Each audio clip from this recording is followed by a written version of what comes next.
देखो नया टॉपिक, लंबे या सीधे रिजु रेखीय चालक के कारण चुंबकीय क्षेत्र। मोस्ट इंपॉर्टेंट टॉपिक है, कई साल पेपर में आया हुआ है। क्वेश्चन दो प्रकार से पूछ सकता है, या तो लंबे रिजु रेखीय चालक के कारण चुंबकीय क्षेत्र, या फिर सीधे रिजु रेखीय चालक के कारण चुंबकीय क्षेत्र, या फिर अनंत लंबाई के सीधे रिजु रेखीय चालक के कारण चुंबकीय क्षेत्र की तीव्रता ज्ञात कीजिए। क्वेश्चन समझ में आया? 3-4 प्रकार से पूछ सकता है, या तो लंबे या सीधे रिजु रेखीय चालक के कारण चुंबकीय क्षेत्र, या तो अनंत लंबाई के एक तार में चुंबकीय क्षेत्र की तीव्रता ज्ञात कीजिए। समझ आया?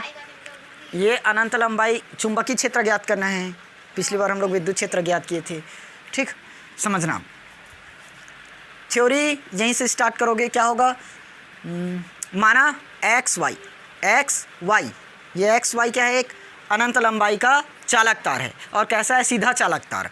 माना अनंत लंबाई का एक चालक तार एक्स वाई है, या माना एक्स वाई एक अनंत लंबाई का चालक तार है जिसमें आई धारा एक्स से वाई की दिशा में प्रवाहित हो रही है। समझ आया? जिसमें आई धारा कहाँ से प्रवाहित हो रही है? एक्स से वाई की दिशा में। देखो ये तीर का निशान ऊपर की ओर जा रहा है, तो एक्स से वाई की दिशा में प्रवाहित हो रही है। इसका मध्य बिंदु ओ से डी दूरी पर एक बिंदु पी है जहाँ पर चुंबकीय क्षेत्र की तीव्रता ज्ञात करनी है। क्लियर हुआ पॉइंट्स? माना एक्स वाई एक अनंत लंबाई का चालक तार है जिसमें आई धारा एक्स से वाई की दिशा में प्रवाहित हो रही है। मध्य बिंदु ओ से डी दूरी पर एक बिंदु पी है जहाँ पर चुंबकीय क्षेत्र की तीव्रता ज्ञात करनी है। समझ आया ना? और ये होगा आर, ये वाला आर है। ठीक, क्योंकि हम लोग हमेशा किसके कारण से ज्ञात करेंगे चुंबकीय क्षेत्र की तीव्रता? अल्पांश के कारण। तो यहाँ पर डी, ओ से पी तक की दूरी हमने मान लिया डी। इसको आर मत मानना, क्योंकि आर दूरी पर चुंबकीय क्षेत्र की तीव्रता हर बार ज्ञात करते हैं, ये तय है। लेकिन यहाँ पर डी एल लंबाई तो यहाँ दी है, हम लोग निकालते किसके कारण? अल्पांश के कारण चुंबकीय क्षेत्र की तीव्रता। तो अल्पांश तो यहाँ लगा है, तो अल्पांश से जहाँ पर चुंबकीय क्षेत्र की तीव्रता ज्ञात करनी है उस बिंदु की दूरी क्या होनी चाहिए? आर। अगर ओ बिंदु पर है, ओ से हमें पी की दूरी ज्ञात करनी है, मतलब ओ पर स्थित कोई बिंदु है उसके द्वारा हमें कहाँ पर ज्ञात करना है? पी पर चुंबकीय क्षेत्र। तब इस दूरी को क्या मानते? आर मानते। जिसके कारण चुंबकीय क्षेत्र ज्ञात करना है उसकी दूरी को आर मानना पड़ेगा। किसके कारण ज्ञात करते हैं? अल्पांश के कारण। इसलिए अल्पांश की दूरी को हमने क्या माना? Small R. समझ आया? यहाँ तक पॉइंट क्लियर है? क्या बोले? माना अनंत लंबाई का एक चालक तार एक्स वाई है जिसमें आई धारा एक्स से वाई की दिशा में प्रवाहित हो रही है। इसके मध्य बिंदु ओ से ए, डी दूरी पर क्या है? बिंदु पी, जहाँ पर चुंबकीय क्षेत्र की तीव्रता ज्ञात करनी है। इतना तक क्लियर है? अब यहाँ से समझना, बिंदु ओ से एक्स दूरी पर एक छोटा सा अल्पांश ए बी लेते हैं जिसकी लंबाई डी एल है। समझ आया? या तो इसके मध्य बिंदु ओ से एक्स दूरी पर एक अल्पांश डी एल लंबाई का एक अल्पांश ए बी लेते हैं। समझ आया? बिंदु ओ से एक्स दूरी पर डी एल लंबाई का एक अल्पांश ए बी लेते हैं। देखो ये हुआ हमारा एक अल्पांश, ये वाला लाइन डी एल लंबाई का हमने क्या लिया? अल्पांश। इसी की लंबाई है ना डी एल, मैं इधर लिख दी हूँ, इधर जगह नहीं है इसलिए। ये हुआ डी एल। समझ में आया? अब हम लोग चुंबकीय क्षेत्र की तीव्रता कल बायो-सेवर्ट का नियम पढ़े थे, किसके कारण से निकाले थे? अल्पांश के कारण। तो अल्पांश यहाँ पर उपस्थित है, तो इसके कारण यहाँ से हम लोग निकालेंगे कहाँ पर? इस पी पर चुंबकीय क्षेत्र की तीव्रता।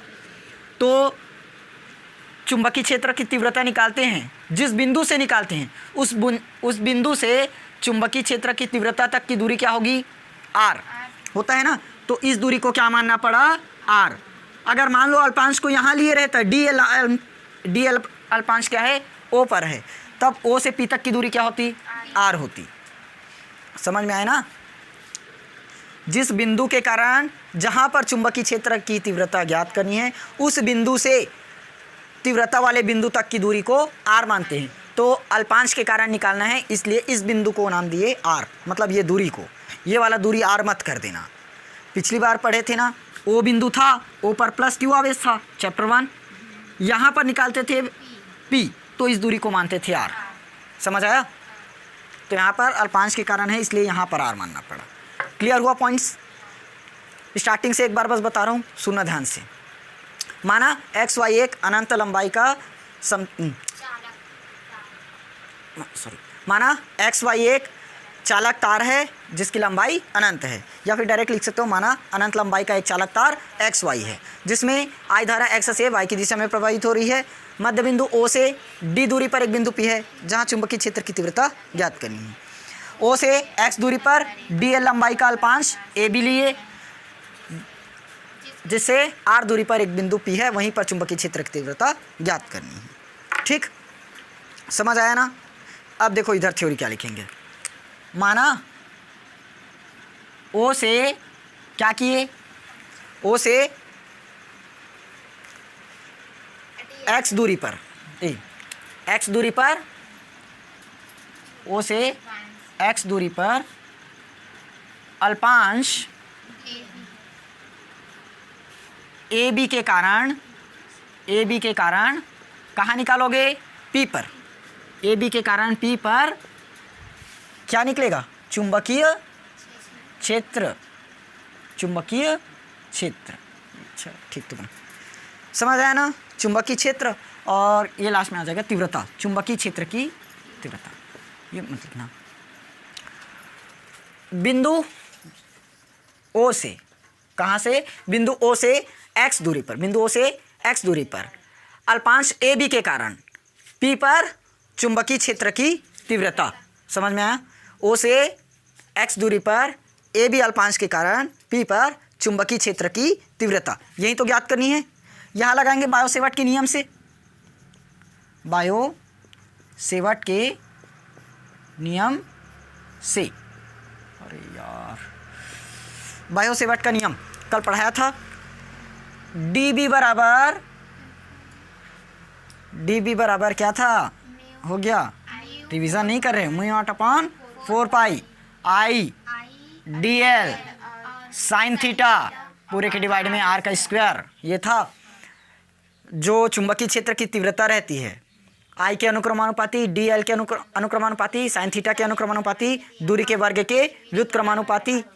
तो बराबर में नियतांक के लगा था, के की बराबर में म्यू नॉट अपॉन 4 पाई। तो इसका मान कितना रहता है? 10 की पावर -7 होता है। अब देखो ये इतना हो गया, यहाँ तक समझ में आ गया। अब देखो यहाँ से एक लाइन हम क्या करेंगे, हम लंब डाल देंगे, ए सी लंब डाल देंगे किस पर? बी सी पर। ए सी लंब डाले किस पर? बी सी पर। समझना, देखो ये एक लाइन है, ये हमारा क्या है? B C. बी सी हुआ, यहाँ से मैंने ऐसे लंब डाल दिया, इसको नाम दिया ए। तो क्या बताएंगे? ये ए सी लंब है, किस पर लंब है? बी सी पर। समझ में है ना? इसी तरह से डालते हैं, पहले पढ़ें ए बी, इसको नाम दे दिए ओ, और ये डी। तो ओ डी लंब है, किस पर लंब है? ए बी पर। ओ डी लंब किस पर लंब है? ए बी पर। सेम वैसे ही हमने क्या किया, ए सी लंब है किस पर? बी सी पर। ये दूरी मत लेना, बहुत ज़्यादा लॉन्ग हो जाए। ए सी किस पर लंब है? बी सी पर। समझ आया? यहाँ क्या किए, ए सी लंब डाल दिए किस पर? बी सी पर। क्लियर हुआ? अब देखो इस पर हमने लंब तो डाल दिया, तो साइन थीटा का फॉर्मूला लगा सकते हैं, जानते हो ना? ऐसे करो, इसको इक्वेशन फर्स्ट मानकर चलना। साइन थीटा, अच्छा त्रिभुज ले लेना पहले, त्रिभुज ए बी सी में। कौन सा त्रिभुज? ए बी सी में क्या लगाओगे? Sign theta. साइन थीटा बराबर लंब बटे कर्ण, कॉस थीटा वाली। साइन थीटा बराबर लंब बटे कर्ण। देखो कौन सा है लंब बताओ? ए बी सी, ये वाला त्रिभुज हुआ। लंब क्या हुआ? ए सी। अब भी बताया था लंब कौन सा डाला है? ए सी लंब है किस पर? बी सी पर। तो लंब कौन है? ए सी। ए सी ये लंब हुआ, तो कर्ण कौन सा बनेगा? कर्ण कौन सा बनेगा? बताओ जल्दी बताओ। ए से बी। तुक्का, दिमाग नहीं था, तुक्का था पक्का। देखो ए सी जब ये वाला लंब डाले हैं तो कर्ण भुजा यही तो बनेगा। सामने वाला लंब रहता है, सामने वाला क्या रहता है? लंब। लंब कौन सा बोला? ए सी। तो ये वाला भुजा ए सी इस पर टिका है, ये वाला बी सी आधार बनेगा, ए बी कर्ण बनेगा। ए सी बराबर क्या लिख सकते हैं, A B into sine theta. किसी का मान पता है क्या? किसका मान पता है? किसका मान पता है? किसका मान पता है? ए सी का मान पता है? नहीं पता। ए बी का मान पता है? क्या लिख सकते हैं, ए सी बराबर D L into sine theta. ये दिख रहा है कि नहीं दिख रहा है? इस पर कहाँ तक दिख रहा है? दिख तो रहा है। चलो, D L into sine theta यहाँ तक आया। ये इक्वेशन फर्स्ट, ऐसे करो, इसको इक्वेशन नंबर सेकेंड मान लो। चलो, अब 10th क्लास में एक फॉर्मूला पढ़े थे, कोण बराबर चाप बटे त्रिज्या। कोण बराबर क्या होता है? चाप बटे त्रिज्या। चाप बटे में त्रिज्या। चाप कौन सा, एक मिनट, यहाँ पर ये वाला त्रिभुज लिए थे तो इसके सामने कौन सा कोण दिखा? डी अल्फा का कोण। क्या कोण है? D alpha. कोण हो गया हमारा डी अल्फा। चाप कौन सा काटे? अरे ये वाला लाइन हुआ, मैं इस पर ऐसे काट दिया, इसी को क्या कहते हैं? चाप कहते हैं ना। तो किसके द्वारा कटा है? ए सी। कॉन्फिडेंस के साथ बोला करो ना, ए सी। त्रिज्या क्या है? आर। त्रिज्या क्या है? आर। देखो यहाँ पर हमें ए सी का मान पता है, यहाँ से भी ए सी का मान ही निकाल देते हैं। ए सी बराबर क्या हो जाएगा? R into D alpha. इसको इक्वेशन कौन सा हुआ? ये थर्ड, तीसरा। देखो समीकरण 2 और 3 को ध्यान से देखो, दोनों का लेफ्ट वाला साइड बराबर है, राइट वाला भी बराबर हो जाएगा। समीकरण 2 व 3 से रखो, क्या है इधर? आर इंटू डी अल्फा, इधर क्या है? D L into sine theta. D L into sine theta. समझ आया यहाँ तक? अब इसका ये चित्र मिटा देता हूँ।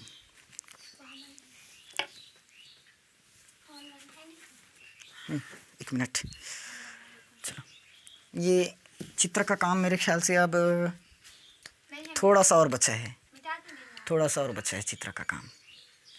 यहाँ समझा देता हूँ। देखो, आर इंटू डी अल्फा बराबर क्या मिला? D L into sine theta. अब समीकरण 1 चेक करो, देखो क्या है? D L into sine theta इस पर दिख रहा होगा, D L into sine theta है। तो इसकी जगह हम क्या रख सकते हैं? Direct are into D alpha. क्यों रखे? आर से आर कट जाएगा। तो डी बी बराबर क्या मिला? Mu not upon 4 pi. ये इक्वेशन फर्स्ट से, mu not upon 4 pi. I का आई ही रहेगा। D L into sine theta, D L into sine theta क्या रखेंगे उसकी जगह? R into D alpha. R into D alpha, पूरे के डिवाइड में आर का स्क्वायर आया। कुछ कटेगा तो काटते हैं, आर से आर कटेगा, क्या बचा? डी बी बराबर में म्यू नॉट अपॉन 4 पाई आई इंटू डी अल्फा, पूरे के डिवाइड में आर। इतना ही वैल्यू तो बचा। क्या आया? अब इस समीकरण को हम नाम दे देते हैं समीकरण 4। समीकरण नंबर 4। इधर का मिटा दूं? चलो मिटाते हैं इधर का।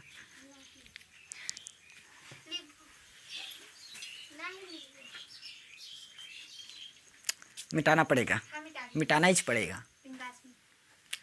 चलो ध्यान देना, यहाँ पर हमें क्या मिला? आई इंटू डी अल्फा। यहाँ डी अल्फा है तो इस पर लगा दो कॉस थीटा। क्या रखोगे? Cos theta. कॉस थीटा की जगह क्या आ जाएगा? अल्फा। हमें इसको बताना पड़ेगा ना। तो एक बार हमने क्या माना था इस त्रिभुज में? Sine theta. इस बार अल्फा में क्या मान देंगे? कॉस थीटा, क्योंकि यहाँ पर हमें पूरा वैल्यू मिल जाएगा। देखो कॉस थीटा बराबर हो साइन थीटा। आधार बटे कर्ण, लाल बटे काका, लंब बटे कर्ण साइन थीटा, आधार बटे कर्ण कॉस थीटा, लंब बटे आधार टेन थीटा। भूल गए? अच्छा है, बहुत अच्छे पढ़ाई कर रहे हो, एकदम टॉप करोगे। चलो, कॉस अल्फा यही कर देता हूँ सीधा। आधार कौन सा होगा इसका? ओ से पी, ओ से पी आधार, तो डायरेक्ट मान रख रहा हूँ डी होगा। बटे में कर्ण है, कर्ण कौन सा होगा? साफ साफ दिख रहा है, ये कोण बना है तो इसके सीधा वाला क्या होता है? लंब रहता है। तो ओ ए क्या होगा? लंब। ओ पी आधार, तो ए से पी कर्ण। क्या चीज़ है कर्ण? आर। D upon R. क्या बच्चा? कॉस अल्फा बराबर डी बटे आर। आया? देखो यहाँ पर हमें किसका मान चाहिए? ऊपर में एक है, कुछ नहीं मतलब एक, नीचे में आर, तो एक बटे आर का मान निकाल सकते हैं, यहाँ से निकल जाएगा। ऐसे करो, ये हो गया हमारा कॉस अल्फा, डी को इधर लेकर आओ तो अपॉन में डी, क्या बचा? एक बटे आर। आया ना? एक बटे आर, एक बटे आर का मान मिल गया, एक बटे आर रख सकते हैं डायरेक्ट। समझ में नहीं आएगा तो direct are into cos alpha कर देना बराबर में डी। आर का मान मतलब एक बटे आर लगा देना और ऊपर नीचे कर देना, ये निकल जाएगा। फिलहाल मेरे ख्याल से यहाँ से समझ में आ जाना चाहिए, डी को डायरेक्ट नीचे लेकर आए। समझ आया ना? अब ये समीकरण नंबर हमने क्या लिया था? 4। तो समीकरण 4 में एक बटे आर का मान रखने पर रखें, डी बी बराबर म्यू नॉट अपॉन 4 पाई आई इंटू, एक मिनट ऐसे करो, पहले एक बटे आर का मान रख दो। एक बटे आर बराबर क्या है? Cos alpha upon D, cos alpha upon D into में आई इंटू डी अल्फा, या तो आई को पहले कर देना या यहीं रख देना, आई इंटू डी अल्फा होगा। क्लियर हुआ ना? ये लाइन मिटा रहा हूँ, वो तो अब किसी को भी मिटाओ, फर्क नहीं पड़ने वाला, नहीं का? यस। चलो इसको थोड़ा सा सीक्वेंस में जमा कर लिख देते हैं। डी बी बराबर म्यू नॉट, आई को इसके साथ ला लो, म्यू नॉट आई अपॉन 4 पाई आएगा। बचा क्या चीज? क्या क्या बचा? Cos alpha into D alpha, पूरे के डिवाइड में डी। कहाँ है डी? कैंसिल होगा, ये डी अल्फा है, डी डी कैंसिल। क्या क्या पढ़ते रहते हो पता नहीं। देखो अभी हमने क्या निकाला था? एक छोटे से अल्पांशीकरण चुंबकीय क्षेत्र, तो छोटा सा चुंबकीय क्षेत्र निकला। अब संपूर्ण तार में निकाल देंगे तो अब समाकलन करना पड़ जाएगा। संपूर्ण तार, देखो अभी एक तार था, एक तार में छोटा सा बस क्षेत्रफल लिए हैं, ये डीएल वाला, इसके कारण से चुंबकीय क्षेत्र निकाले हैं। अब पूरे तार पर निकालेंगे, संपूर्ण तार पर चुंबकीय क्षेत्र, संपूर्ण तार पर चुंबकीय क्षेत्र कौन से बिंदु पर? पी बिंदु पर। तो वो लाइन नहीं लिख रहा हूं, समझ में आ गया है ना? तो संपूर्ण तार पर तो क्या कर देंगे? इसका समाकलन, डायरेक्ट समाकलन में आ जाएगा इस पर, बी डी बी। इधर समाकलन में क्या होगा? Mu not upon 4 pi into में I into cos alpha into D alpha, पूरे के डिवाइड में डी। जितना भी क्या होगा कांस्टेंट उसको बाहर करेंगे, लेकिन फिलहाल हमें इस पर अभी तो लिमिट लगाना पड़ेगा। अब ध्यान देना, ये बिंदु ओ है, ऊपर भी सेम बनेगा नीचे भी सेम बनेगा। अगर नीचे की तरफ से, अभी हम लोग किसकी तरफ से कर रहे थे? ऊपर वाला ले रहे थे पूरा ना, इसी को ऐसे नीचे भी लगा सकते हो, इस तरह से ये बना। यहाँ पर हम क्या कर देंगे? इस तरह से एक लंब डाल देंगे, उल्टा डल गया, इस तरह से। सेम नीचे की तरफ भी बन सकता है, ऊपर की तरफ भी बन सकता है। समझ आया ना? क्योंकि मध्य बिंदु को ही ले लिया अपने मिड पॉइंट, तो नीचे भी बनाओ या ऊपर भी बनाओ, दोनों एक ही है। ऊपर की तरफ बना रहे तो ऊपर से ही बना सकते हो। इसलिए ध्यान देना, यहाँ पर लिमिट लगाना पड़ेगा, तो एक नीचे की तरफ लगेगा और एक ऊपर की तरफ लिमिट लगेगा। धारा कहाँ से कहाँ तक बह रही है? एक्स से वाई की दिशा, तो ये एक्स वाला और ये वाई वाला ऊपर में है। अब नीचे से आता है तो -1 -2 ऐसे तो रहता है क्या? बीच में 0 वैल्यू मिलता है, बीच में 0, ऊपर में प्लस वाला। तो ये सीधा लाइन है ना, 90 डिग्री पर बना है कोण, तो यहाँ क्या आ जाएगा? माइनस का π/2, अधिकतम वैल्यू 1 वैसे भी होता है, और इधर क्या आ जाएगा? π/2। माइनस पाई बाई 2 से प्लस पाई बाई 2। लिमिट कहाँ से कहाँ तक आया? माइनस पाई बाई 2 से प्लस का पाई बाई 2। समझ में आया ना क्यों आया लिमिट? नीचे की तरफ निगेटिव, ऊपर की तरफ पॉजिटिव। अधिकतम वैल्यू 1 पर मिलता है, मतलब 0 से लेकर 1। अधिकतम वैल्यू साइन पर कहाँ पर मिलता है? 1। नहीं तो 0, 1/2, 1/√2, √3/2 मिलता है ना। अधिकतम कौन सा रहता है? 1। 1 कहाँ पर मिलता है? 90 डिग्री। 90 डिग्री मतलब पाई बाई 2। ये 0, 1, 1/2, 1/√2, √3/2 और ये लास्ट में 1 रहता है ना। ये 0 डिग्री, ये 30 डिग्री, 45, 60, 90। अधिकतम वैल्यू 90 पर, पाई बाई 2 पर। और ऐसे देखें तो ये सीधा लाइन पर बना है, मतलब यहाँ पर निकाल रहे हैं ना, तो कौन सी डिग्री बना? 90 डिग्री। इस तरह से भी पता कर सकते हो, दोनों ही याद रख लें। लिमिट समझ में आया ना? ये 90 डिग्री पर ही निकालना, इसलिए क्या हुआ? माइनस पाई बाई 2 से प्लस पाई बाई 2। चलो रखें। डीबी का समाकलन, डीबी का समाकलन बी होगा इक्वल डीबी का जैसे डीएक्स का समाकलन एक्स, वैसे डीबी का समाकलन बी। जितना भी कांस्टेंट है सबसे पहले बाहर कर दो। Mu not I upon 4 pi, mu not I upon 4 pi. DB तो होगा क्या? D D D dB constant. बचा क्या चीज़ अंदर में? माइनस पाई बाई 2 से प्लस पाई बाई 2 और cos alpha into D alpha. देखो समाकलन किसके सापेक्ष? अल्फा के सापेक्ष, इसलिए कॉस अल्फा वाला यहीं आया। क्लियर हुआ? चलो अब चित्र मिटा देते हैं, चित्र का काम पूरा खत्म। चित्र बना लिए ना? यस। चलो ये हो गया हमारा B, mu not I upon में 4 पाई इंटू डी आएगा। देखो कॉस अल्फा का समाकलन, कॉस अल्फा का समाकलन साइन अल्फा, और इसी का अवकलन कर देते तो माइनस साइन अल्फा। तो ये क्या हो जाएगा? कॉस अल्फा का समाकलन साइन अल्फा। लिमिट पुट करें, 11th क्लास में पढ़े हो लिमिट पुट करना। माइनस पाई बाई 2 से प्लस का पाई बाई 2 होगा। अब जहाँ जहाँ पर अल्फा दिखेगा वहाँ पर हम पहले पाई बाई 2 रखेंगे, उसके बाद माइनस करके माइनस पाई बाई 2 रखेंगे। ये है ना upper limit minus lower limit, याद है? चलो खैर इतना तो याद है 12th में आने के बाद।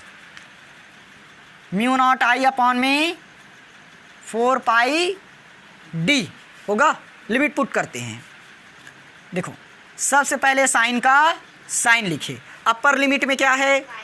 पाई बाई 2, अल्फा की जगह पाई बाई 2 आया। फिर क्या करते हैं?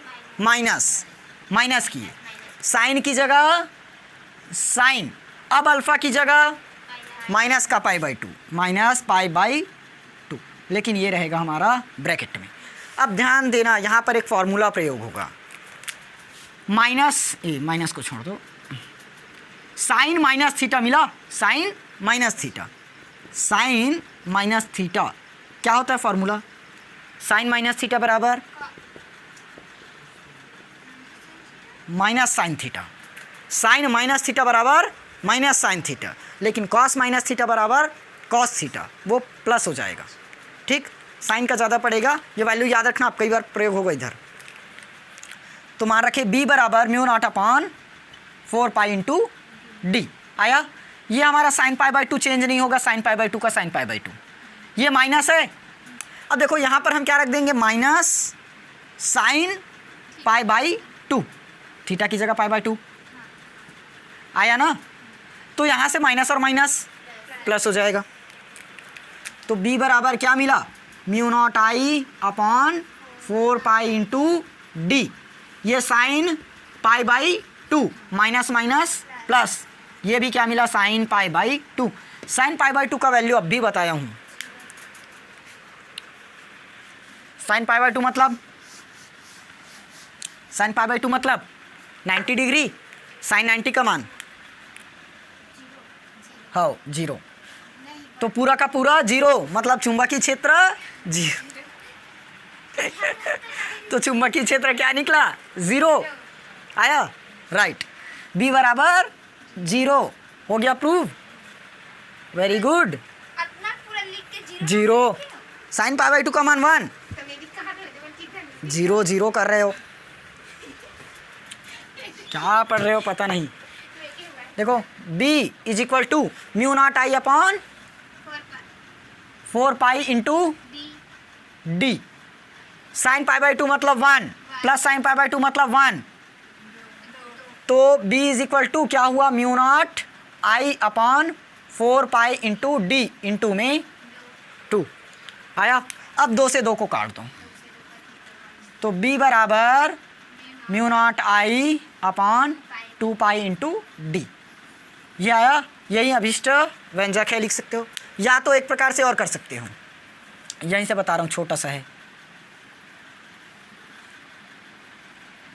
देखो म्यू नॉट अपॉन 4 पाई का मान हम जानते हैं कितना होता है, 10 की पावर -7 आता है। ये इतना वैल्यू हो गया, क्या बचा आई अपॉन डी और इंटू में 2, तो क्या हो जाएगा 2i अपॉन डी आया, क्योंकि म्यू नॉट अपॉन 4 पाई का मान रख दिए, आई अपॉन डी बचा, आई अपॉन डी और इंटू में 2 है, 2i अपॉन डी।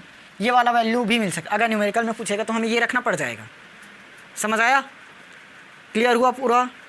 हाँ, मिटा दें, लिख लेना। अब समझाने के लिए तो वैसे भी कुछ नहीं है, पूरा मिट चुका है स्टार्टिंग से। कल इसका नेक्स्ट डेरिवेशन पढ़ेंगे।